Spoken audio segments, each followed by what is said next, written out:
Tuned in to The Real and the Raw with Queen Renny. What's up, y'all? Welcome to The Real and the Raw. I'm your host, Queen Renny. Welcome back, y'all. You are tuned in to The Real and the Raw, and it's your girl, Queen Renny. I hope this week was nothing but success for you, but if it wasn't, I'm sending you all the love and positivity because y'all look, okay, we are 4, 5, 6 months, I don't even know no more into this COVID shit, and it's been rough, okay? So if y'all need some positivity and you need some love, I'm sending it. So there you go. So I know I took a week and a half to get episode 6 going, but hey, okay, it's here. So thank y'all for bearing with me. If you haven't caught up on season 2, episodes 1 through 5, then I'm not going to consider you a friend at this point because I don't know what you're waiting for, okay? And if you haven't even finished season 1, which is now on Spotify, we really got some problems, okay? So don't be mad now. Y'all wanted me to keep it real and raw, so don't be mad now that energy's coming at you, okay? All right. But anyways, so let's move on. So last episode, I spoke about the harsh realities of being Black in this country. And I spoke about specifically the death of Jonathan Price and how we as Black people don't always have a safe space. And there go Eli, y'all, per usual. But we don't always have a safe space to express our emotions regarding the issues that we face in this country simply because we are Black. And so I just talked about how hard it could be when you go to work or you go to school or you're at a practice and you've just witnessed a Black body being destroyed, and you're supposed to just go about life like it's all normal, fine, and dandy when you're carrying that heavy trauma with you at all times, yet you don't have a place where you can talk about it without maybe some of your coworkers or friends getting upset or not understanding. And so I hope that this is helpful. I hope that you guys can find episode 5 as an outlet. And I just hope that it was also some form of reassurance so that we all know, we're not in this alone. There are other people that deal with these same issues and these same triggers and traumas, and we really just have to be there for each other. So I thought it only right to follow up episode 5 by bringing on a special guest for episode 6. Hello, duh. So I am super, super excited to announce today's guest, who is also one of my favorite cousins. And basically, I wanted to bring her on because I feel like it kind of flows off of what we spoke on last week and sort of not always being in a space that is inclusive and conducive to kind of your lifestyle and some of the things that you have to deal with on the daily. So I'm bringing on my cousin Bria, and I'm going to let her tell y'all all about herself and her profession, and then we will dive into the questions that we have for her. So, go ahead, Bria. Hey, so, like Sharon said, my name is Bria. I am currently basically a chemist. What I normally tell people is I'm kind of, sort of, not really a chemist, but the easiest way to say it is I'm a chemist. I work at an engineering lab in Alameda, and I currently am a student at California State University, East Bay.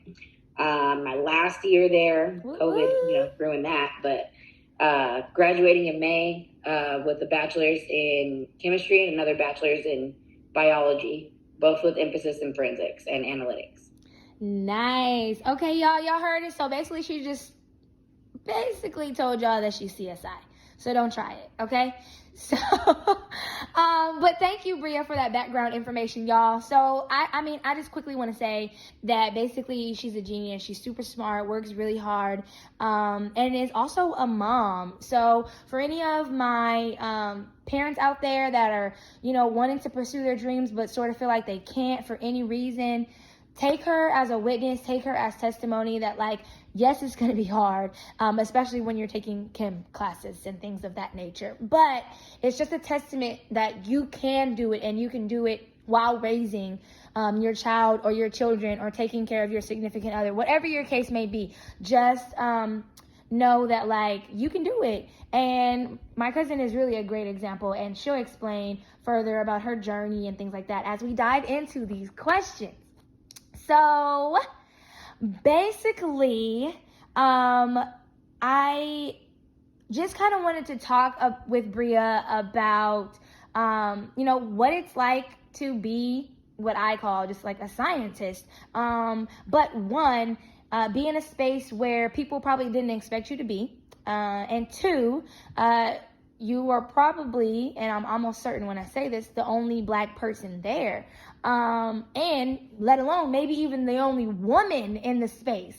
So I just wanted to ask you some questions that I'm sure our audience members may have had, may not have known they had, or just maybe wondering about somebody who does what you do. And then also just the idea of being the only woman in a space or the only Black person in a space, and just kind of how you deal with that and still remain, professional and maintain, your respect also.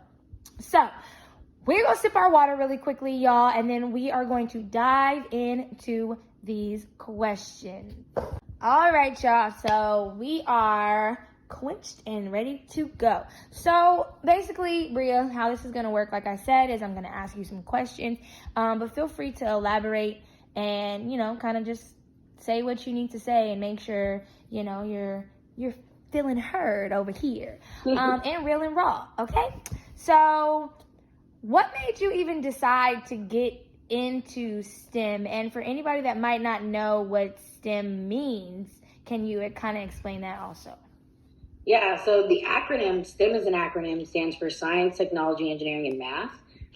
So there's, STEM is a wide range of things from like physics, literally, to like, be a calculus teacher. Oh, wow. Me personally, I can just remember definitely being in school and kind of being pushed more towards like in writing and stuff like that, which I already felt I was really good at, not to like, toot my own horn. No, yeah. And so I always thought science and math was way more challenging for me. So I didn't necessarily have an interest in it first. I had an interest in being challenged. And then once I got to high school is when kind of the actual interest like came into be. Definitely in elementary and middle school, it was like not real science. I went to underfunded schools, so it was like, here, watch some Bill Nye. Right. Watch Bill Nye blow up some stuff. Boom. So it wasn't interesting to me then. And then in high school, I got to take human anatomy. And at that point, I really thought I wanted to be a doctor. And I mean, some days still go back and forth, but at that point, I was like, you know what? I want to be a medical examiner, which you still have to get, a doctorate degree for, like an actual MD. But I was like, I want to cut people open. I want to dissect for a living without medical malpractice insurance. So Period. I just was like, well, if, they're already gone, you don't have to worry about effing that up. So that's what I really decided I wanted to do that. And then it was when I got into college that I just decided I didn't actually like that. I liked it, but I didn't like the process to get there. Right. And so I started leaning more towards the problem solving of STEM, which to me was chemistry and chemistry research. So I wanted to get into analytics. So basically it's a bunch of different tests and different ways you can go about getting into analytical chemistry. But you can do so much with that. I worked at a toxicology lab for a moment. I worked in an engineering lab. I worked at a biotech lab. So you can do so many things, and it's you're always going to need chemical testing at some point.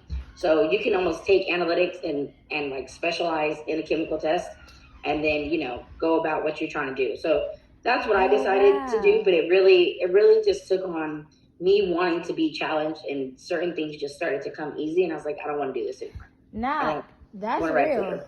That's real. And I think I can kind of relate to that in the sense of having to just kind of go on that journey and find out what you really want to do, having this idea and then kind of having some experiences that make you realize, okay, maybe not.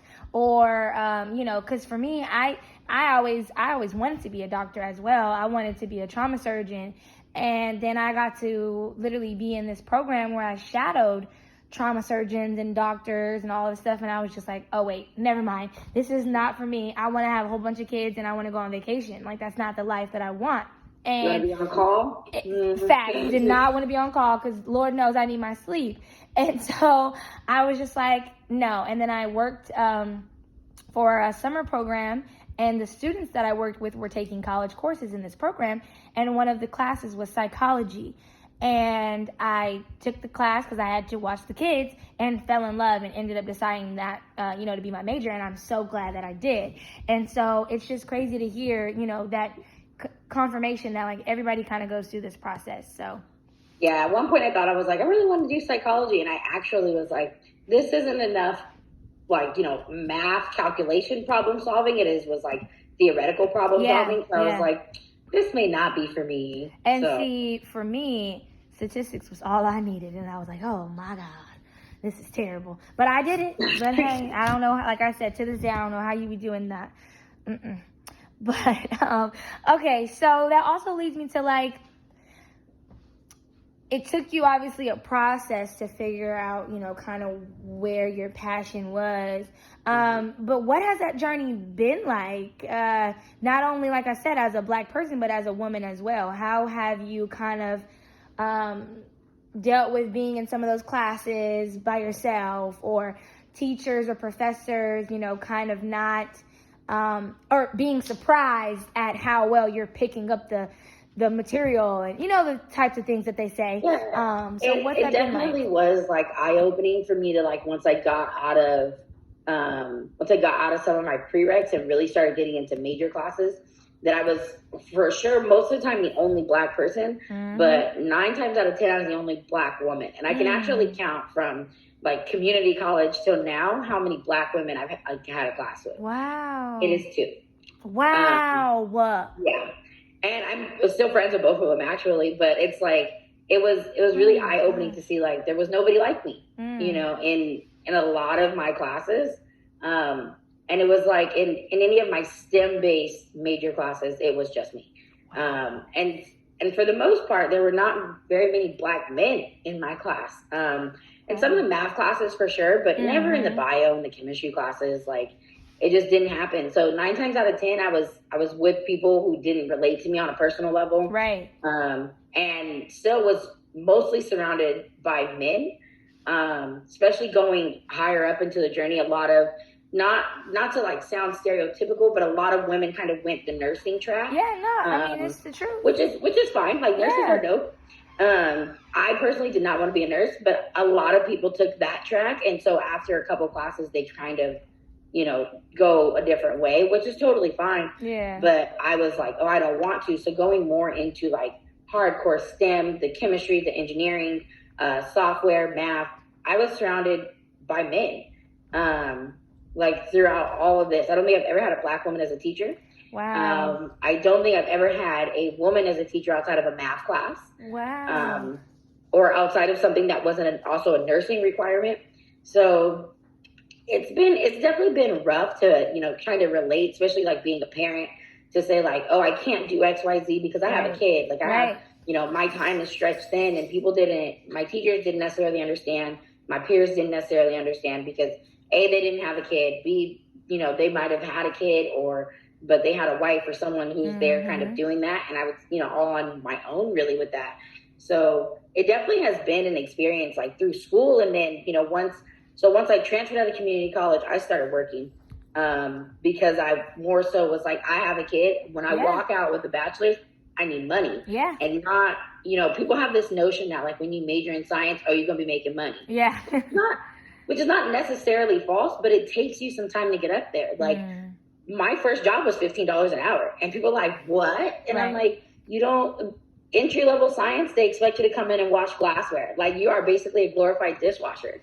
And it's like $15 an hour. It is not fun. And so, I always tell people like when I left community college, I started working, and for the most part, still around men. I had to like almost threaten to quit my first job because they put me in data entry. And I was like, I have way more skills than typing. Right? Yeah, and so I was like, Tried either it. y'all are gonna put me over here in the analytics lab, or I'm quitting. And this is my 2 week notice. They put me over in the analytics lab 2 weeks later.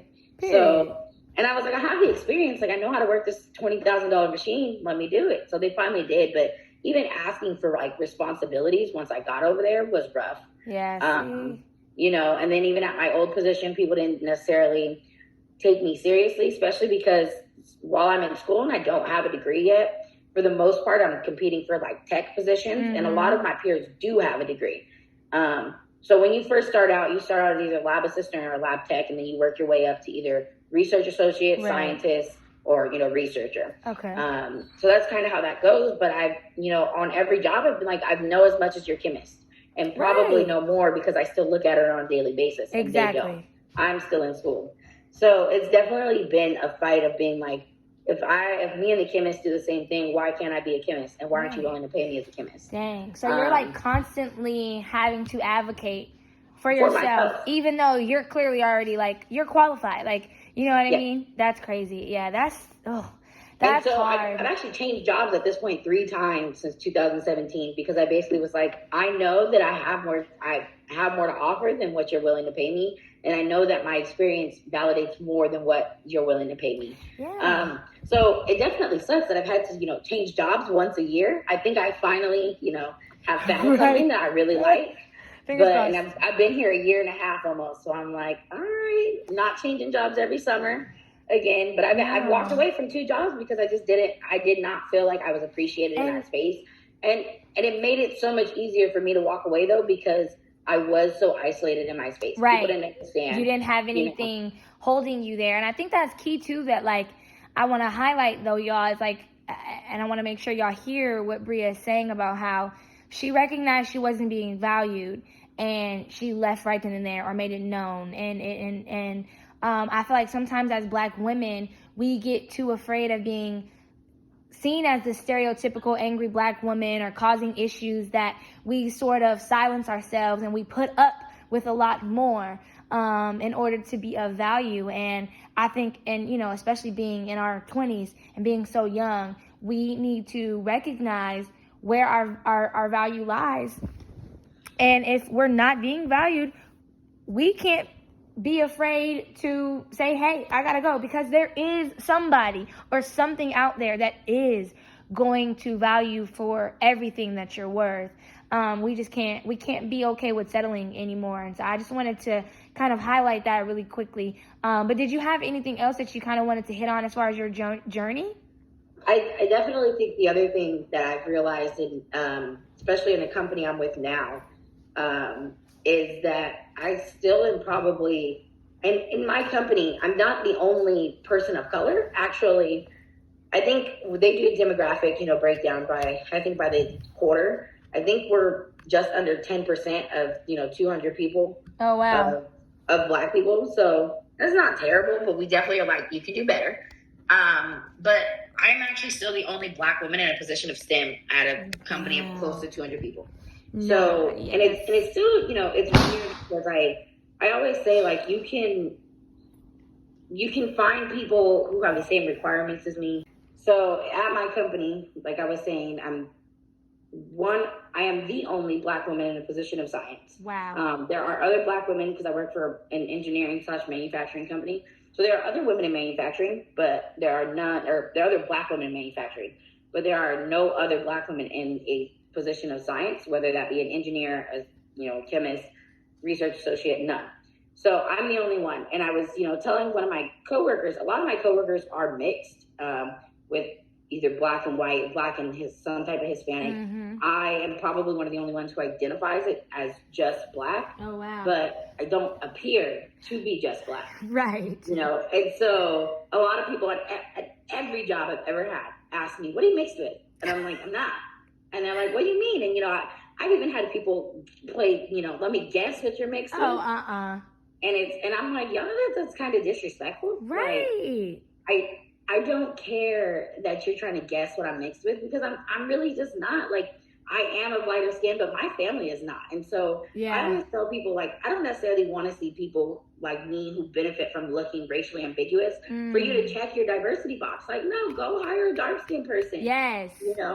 That's and true. So it's like, why do all of the dark-skinned Black women work in manufacturing? And then it's like, you think it's just like this coincidence that it's just me, And it's like, because I fit the box, and it's kind of annoying.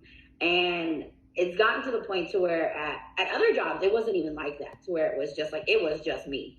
And they didn't, there wasn't like a clear difference of like, the people who appear to be Black are here, and there's Bria here, where it was just like, no, there is just Bria. Now it's, now it's that kind of divide, and I seriously cannot stand it.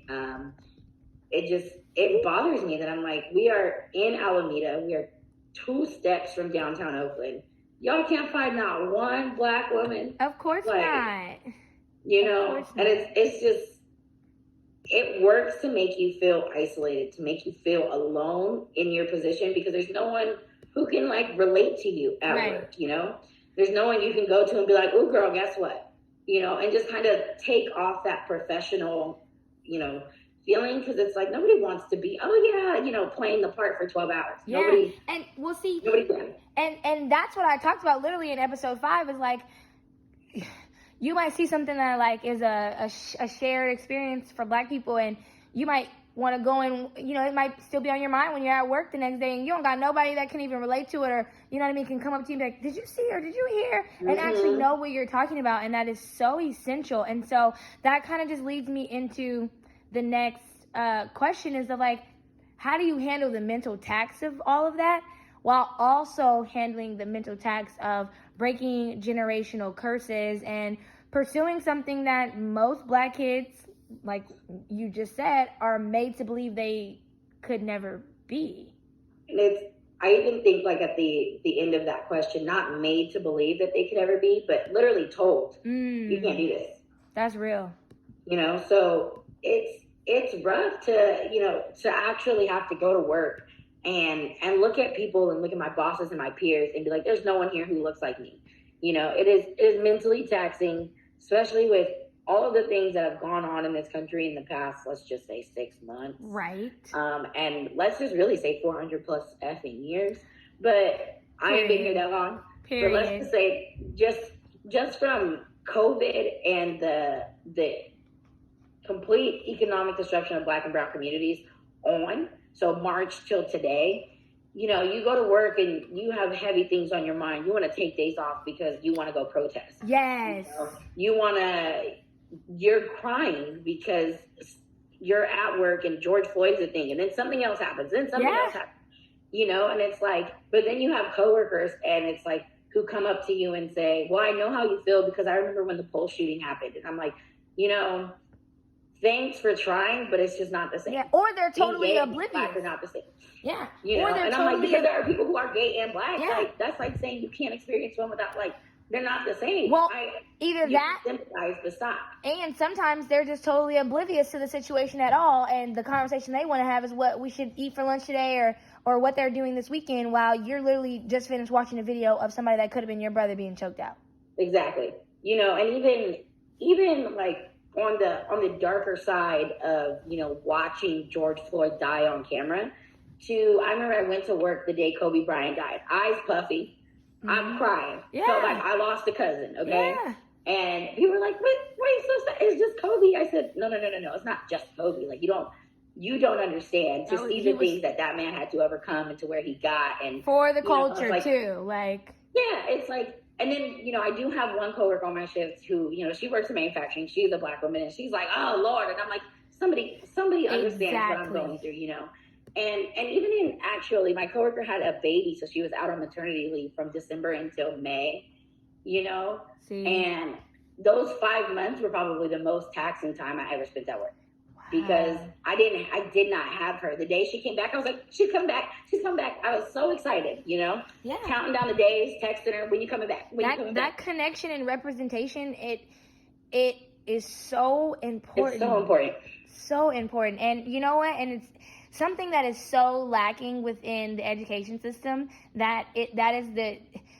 these things that you're talking about now are the direct result of us not implementing better representation for Black and brown students in schools, us not having curriculums that we can connect to, us not having a campus climate that is like conducive to all students that are developing there. All of those different things, I feel like if we started working on them within the education system, they would like start to weed out in some of these professions. And it's unfortunate that we keep having to be the ones to bear the burden. And so that's what leads me to the other half of like how has it been, as far as like are you like generational curses, like being probably the first in your family to pursue this type of career, to have this type of knowledge in this area, and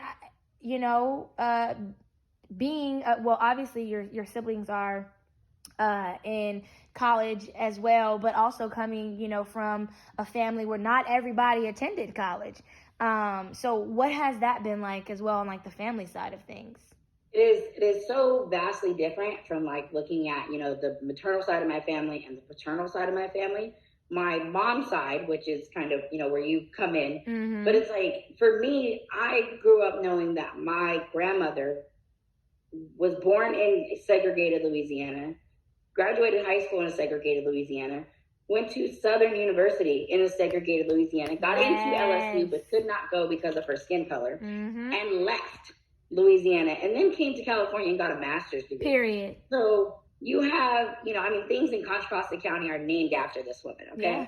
So you have that one side of my family, and that's very typical to have a lot of educated people on my mom's side of my family. Versus my dad's side of my family is very much, they got a job at a department store after high school and sold shoes, worked at Macy's, worked at Sears, did XYZ, and until they retired. Had kids real early and never really understood what it was like to go to college, to have to, do all of that. Yeah.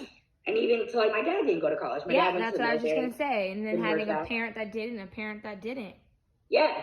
And I mean, my mom didn't go to college straight after high school. She got a job, started working. But her mother went to college. My grandfather has a degree. My great-grandparents were teachers. So it was a little different because she was exposed to that. Right. My dad, on the other hand, was like, well, what you going to do? You've been living in Vallejo and the Crest your whole life. Yeah. Like, you going to go to the military? You going to get out here, find some menial minimum wage job, or you going to sell drugs? Yeah. So it definitely, is taxing to see the two very different sides of my family and two very different expectations. And so then when I had Joaquin at 17, I think a lot of people on my mom's side looked as though I was veering towards that side. My grandmother had my dad at 16. Her mom had her at 16. So it was looking like, what are you doing? And so it was on one side, you're trying to prove one whole side of your family wrong. Yeah. And wanting them to be proud of you. And the other side, they're just like, shoot, you got a job.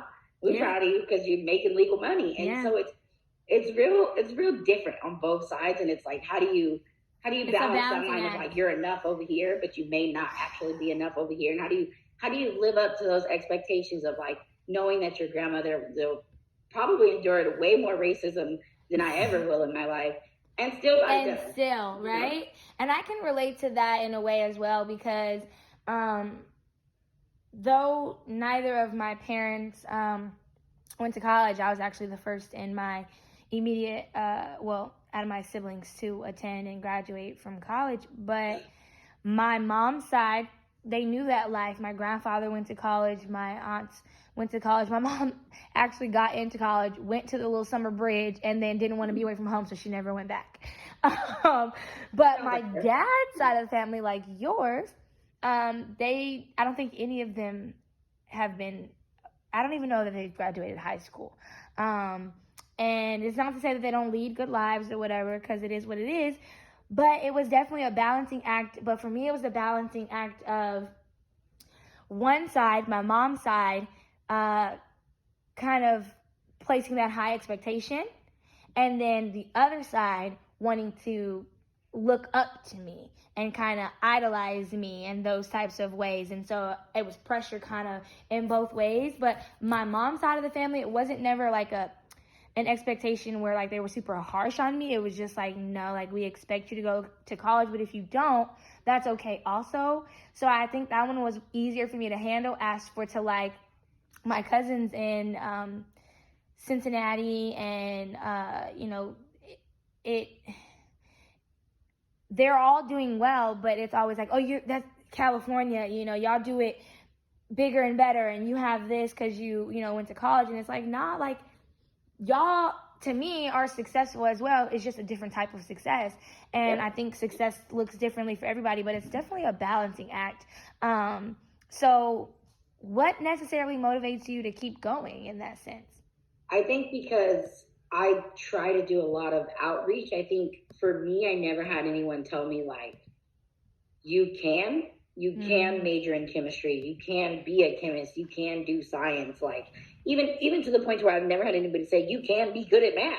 Right. Like taking it out of school. And so to be able to go back and tell other Black and brown kids and girls like that is huge to me. It's like so many people are told like you have to be good at sports, you have to be good at music or rapping or whatever. So there's no one even now, like besides probably Neil deGrasse Tyson. Right.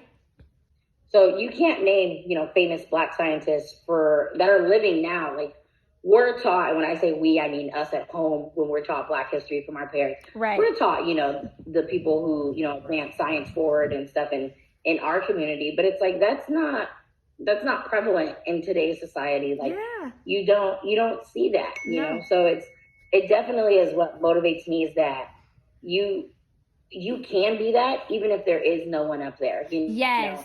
We didn't have those role models even within our own homes. We might know somebody who's a doctor, but maybe not a medical doctor. Yeah. We might know somebody who went to college, but they majored in something else. And I personally don't think I know any other Black woman who's a scientist. I don't think I know any, outside of work. You know what? I was just going to say, and the only person that I can think of, and you probably know, I don't even know that they technically would be considered a scientist, is Nye. That's the only other person that I know, I would say, is Naila. And I'm like, I don't even know that she is. I think she is. Okay. And that would be the only other person, and a Black woman as well. And though, technically she's mixed, she identifies as a Black woman. But I think her whole career process, you guys have had similar journeys to where she's always been the only Black girl, and now Black woman, in her profession and in her classes. So I definitely, I can only name the two of you, and y'all know each other. So it's like... Yeah, it definitely is weird to like walk into that and see that. And I remember I went and spoke at UC Berkeley, and I was talking to some students, and they asked me, what's the most interesting thing you've done as a scientist? And I said, well, before I wanted to be a chemist, I did autopsies, which I thought was like wow, best thing ever. Sometimes I'm still like, I'm supposed to be a doctor so I can just cut people open. Right. But, they just didn't even think that was a possibility. Like they were like, I thought that fell under the police, and, the police is who did that. And I'm like, no, you have to be like a medical doctor, and they either contract a doctor or they hire one. But for the most part, like kids just didn't even think that was a possibility. And they think of like, big, older white male as your county coroner, And I'm like, but I've never walked into, a government science lab and seen anyone who looked like me. Exactly. So it's eye-opening, and I love going to speak to high school students, incoming college freshmen, to be like, it is disheartening a lot of times. 9 times out of 10, you're alone. There's no one who, understands you, and then you go home and no one understands your school speak. So it's a little different, but I'm like, but just keep pushing, because if you keep pushing, someone underneath you will see you. And that is the sole motivation in like trying to do this, and then also wanting to go back and do outreach. Like so many outreach opportunities that were killed because COVID. I know. We were working on a couple things that got killed because of COVID, and I was planning to have you come and talk to my students, and that got ruined. But I think that's key, that like, even if there's nobody there yet, you keep pushing to be that person so that those people that come after you can have that person that's there and have that person that they can look up to. That's major key. So I hope y'all are listening, because she is dropping some dimes. She's dropping not only like her own life experiences, but she's giving you guys information on how you navigate this field, but then also breaking things down, because I didn't know that you start as a lab assistant and then a lab tech and then become a researcher. And I didn't know that. I also didn't know, like she mentioned, what those kids didn't know is that you have to still have like a medical background to do autopsies and work within criminal justice sometimes. So for anybody, you know, you may be thinking about this type of career field or didn't even know this was an option, I hope you are taking notes, because we're about to take a quick break and sip some water, and we will be right back.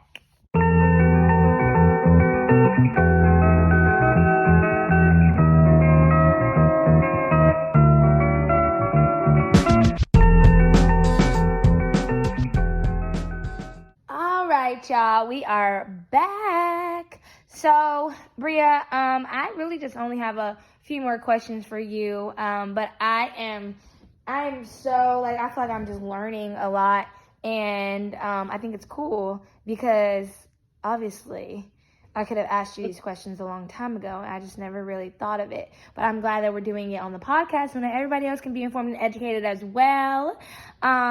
So what type of classes or what area, like, do you need to major in college if you want to get into STEM, chemistry, engineering, medicine, whatever, kind of that whole little umbrella of things right there? Yeah, so there's a lot under the umbrella of STEM. Some people argue what technically falls under the umbrella of STEM. Mm-hmm. I try to go more so by like true lab-based sciences. Okay. When you say science, because some people consider like psychology as STEM. True. I don't. And I mean, it can be, it can't be. It's your preference. Do you? Psychiatry is STEM, but you know. Yes. But so it's, you know, technically science, tech, engineering. So the big three, when you're looking at just the S part of STEM, is going to be biology, chemistry, physics. And, you know, there's tons of disciplines that fall into those. You can say, oh, I'm a chemist, and technically like work in pharmaceuticals. Oh, wow. Still a chemist. Yeah. So if you are making medicine, you're a chemist. Okay. By definition, you know, but if you're looking at how that medicine affects your body, you're a biologist. Wow. So that's kind of the difference. And then physics is, I don't care how the ball rolls. Right. But either way, when you look at all four disciplines of STEM, like the basis of STEM is math. Like you have to do math. But I think a lot of people, when you hear math, you get scared. Same. I mean, that's how I feel. Yeah. And so I personally tell people, it is not whether you are good at math or not. It is if you are willing to learn math. At no point in my life did I think that I would be able to do the math that I can do now. I, you know, sit and look at math that has no letters in it, you know, in some of my chemistry tests. But it's like, you can do this, but you have to be open to learning. And I think a lot of us sat through it in high school. If you sit there and say, I don't know, and I'm not going to know anymore, and, you know, get in your phone, and you're not going to learn because you're not trying to learn. Yeah. So you have to be really open to learning math. But once you can conquer the fact that you can learn, then you can also learn math, you know? Yeah. So what you're going to have to encounter, regardless of what STEM you go into, is math. How much math? That's up to what you want to do. Right. But you're going to have to do math. And then if you pick engineering, there's so many disciplines of engineering. I work with mechanical engineers, civil engineers, chemical engineers. So you can take a discipline of another science and throw that on top of engineering. Okay. That's kind of what I've done at this point, and get chemical engineering. There's like a billion others. But there's so much to do in STEM. So what I normally tell people is you have to find out what you want to do, and then take that and apply it to whatever discipline of STEM the best way. Like when I first started this journey, I definitely wanted to do something in the forensics lane, which is still an option if I wanted to, because I'm technically an analytical chemist. I can go and do the analytics that fall into forensics and run, those forensic tests. So you just have to figure out what you want to do, and then how that applies to to STEM. I know people who say, I want to build robots. I want to build machines. Right. Become a mechanical engineer and find a robotics company. So it really is what you want to do. And then I always tell people, find somebody who does something similar or does what you want to do and talk to them. Ask them, how did you get here? What did you major in? You know, what options did you have and what should I be seeking out? What should I be asking school counselors? You know, and kind of builds from there. Some schools will let you kind of build your own major and maybe take one major and then add some extra classes to it so that you have that experience. So you're not always going to pull up a school website and they're going to have a robotics, you know, major, but you can make one, you know. I never knew that. Yeah, a lot of people maybe have a degree in, you know, typical engineering, and then they might take like an aeronautics class because they want to work with airplanes, but they don't want to necessarily major in like space aeronautics because that's not what they want to do. So you maybe want to take a couple of those classes and your core engineering classes, and then go from there and say, look, I learned about airplanes, but I also learned how to build them, you know, how to build something like it, and bundle it all together. And you just use those as electives or extra classes. Wow. See, I told y'all she was over here dropping knowledge that half of y'all probably didn't know about because I didn't know about it either. But we need you don't necessarily have to. You would just have to check the boxes on that major, but that doesn't mean you can't take extra stuff to gain that experience. Wow. And a lot of jobs nowadays are also saying, when they ask you for, you know, what do you work experience you have, they also ask about school experience because they realize you're going to be in school for forever with STEM. Like, a lot of people go and get a master's degree, get a PhD, you know, in certain aspects of STEM. So you're going to be in school. So they ask you, what did you learn in school? Give me a lab assignment that you did that dealt with this. Okay. You know, so it doesn't always have to be paid employment experience. That's like, good. You can spend your lab experience to do that. Or one of the things that I did research in college. You get those research opportunities so you can say, you know, maybe we didn't do a lab like this, but I did research for a year and this is what the project was on. I learned how to do research. I learned how to write that paper, how to present that research. Yeah. You know, and that will get you in the door 9 times out of 10. So that's some key information. And if y'all didn't write down nothing else, if you didn't take note on nothing else, if you didn't plan on remembering nothing else, remember that right there, because that goes for anything like in school. That doesn't just go for STEM. That goes for anything that you're trying to pursue in life. Like, if you can figure out a way to make your education work for you in the scope of like trying to find a career, do it. So yeah, that's major key. So that kind of already leads me into what I had next for you, which was, do you have any advice or recommendations for anyone that might be just getting started on their journey within STEM or in their career field in STEM? I think if you're, you know, on one aspect, if you're getting started as far as like the educational standpoint, I definitely, like I said, research is key. Undergraduate research. You might have to give up a social life. You might have to give up, you know, going out on Fridays or whatever with your friends, but it pushes you so much further ahead in the long run compared to other people who did not do research. And then the second thing I always tell people is learn how to study. Learn how you study. Yes. Everybody does not study the same, and you cannot study all subjects the same. You cannot study English the way that you study chemistry. That's real. You can't study biology the way you study chemistry. No, that's real. So, you know, so learn how you study and learn what's best for you. I know personally that I have to write everything down. Same. I study the best at 2 a.m.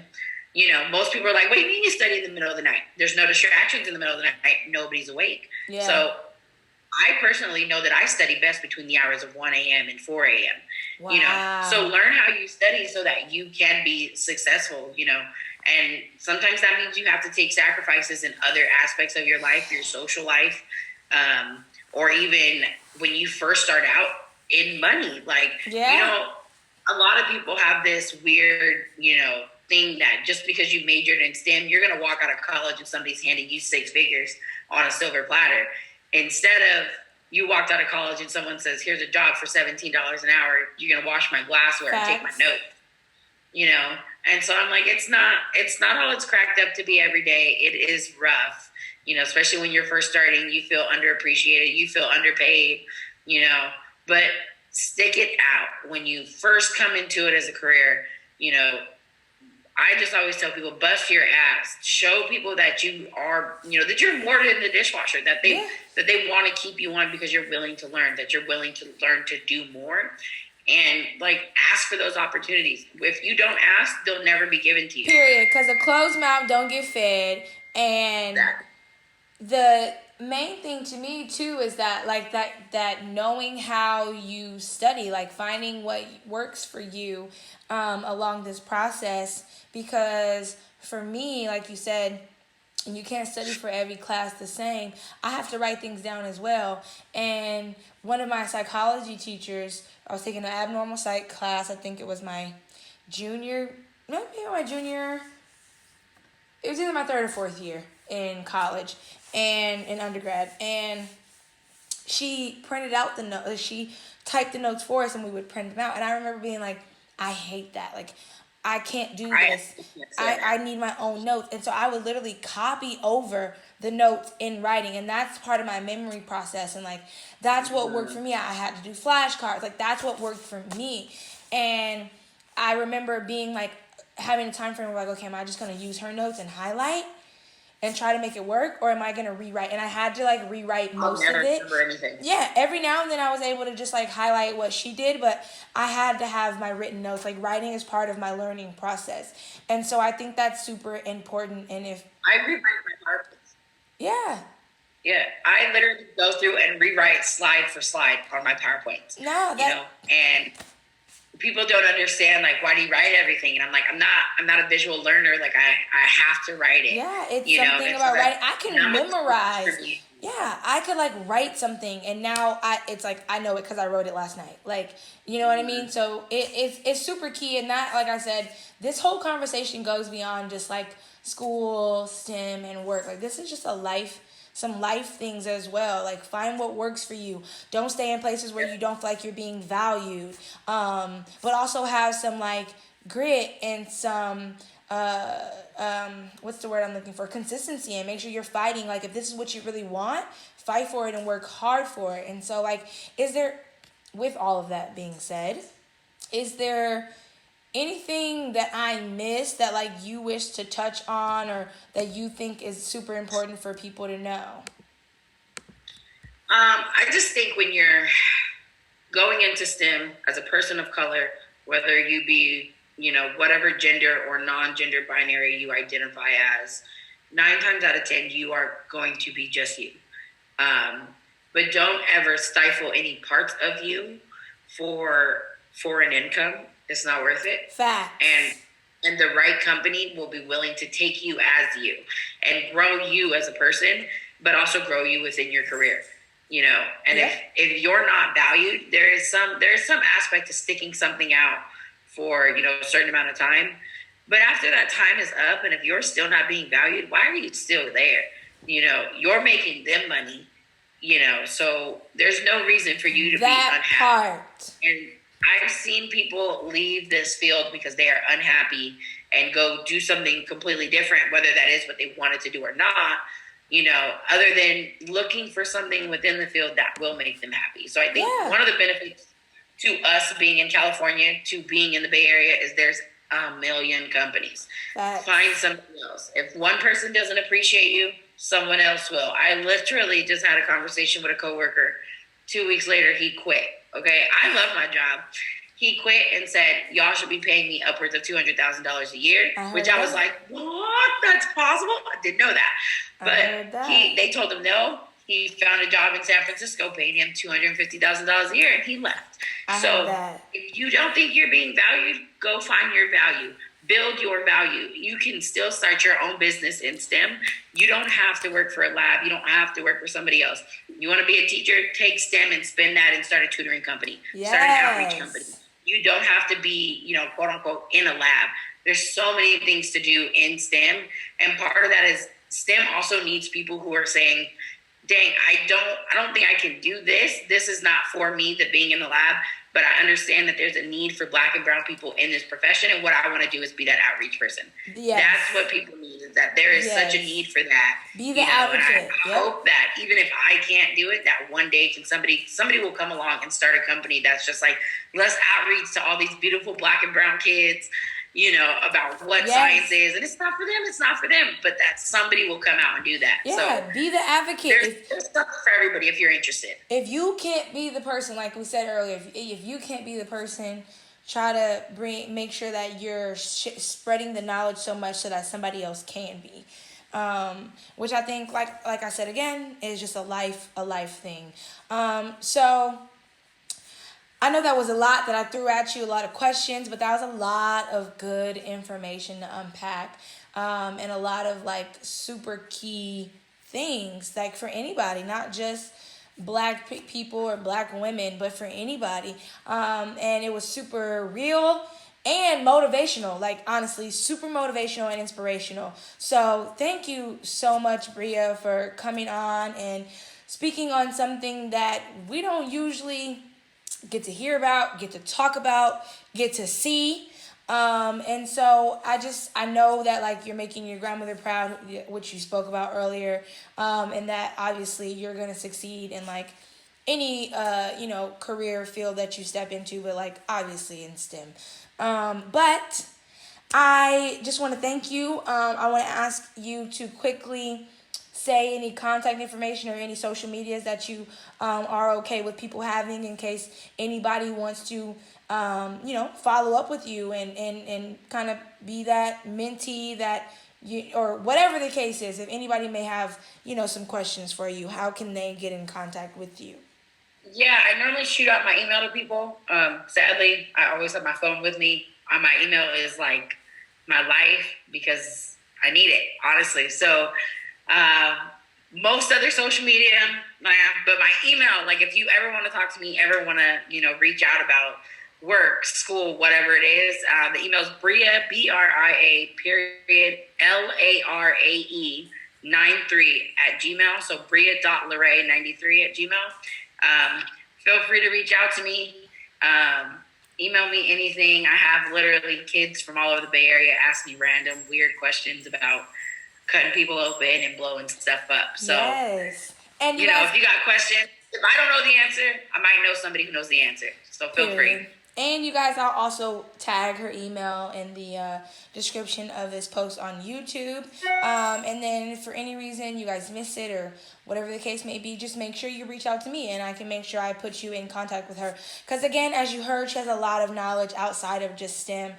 Just super smart and has a lot of experiences that, may be able to be a testimony for somebody else. So y'all, it is like truly inspiring to see a Black woman doing something she loves while also defying all types of odds. So that's really it for this week, y'all. That's it for this week's episode. I feel like it was lit, it was real, it was raw. So make sure you subscribe to this podcast on YouTube at Queen Renny Barnes. You can also catch us on Podbean at The Real and the Raw with Queen Renny. That's me. And y'all, major announcement. Okay, so I know last episode I told y'all that we was about to be on Spotify. Well, we are officially on Spotify. Round of applause. Yes. So, you can now catch all of season 1 on Spotify. So, yes, we are now on 3 different platforms, but you can find us on Spotify at The Real and the Raw with Queen Renny, as well as that same way to reach us through Podbean. So I'm super excited. Please let me know once y'all download Spotify and you've listened to your first episodes on there. Give me a shout out. I'm just super excited to be on 3 different platforms. And now y'all can listen like whenever, because Spotify is not as limited as YouTube. And I know a lot of people weren't necessarily just familiar with Podbean. So check us out. But okay. So, with all of that being said, let's wrap this episode up the way we always do, with a positive vibe. So, in the words of the late, great Sean E. Washington II and my big brother, close your eyes, take a deep breath, and reflect. It'll be all right. Most of the time, things work out fine if you just relax your mind. Catch us next time. Sending peace and love. Queen Renny out.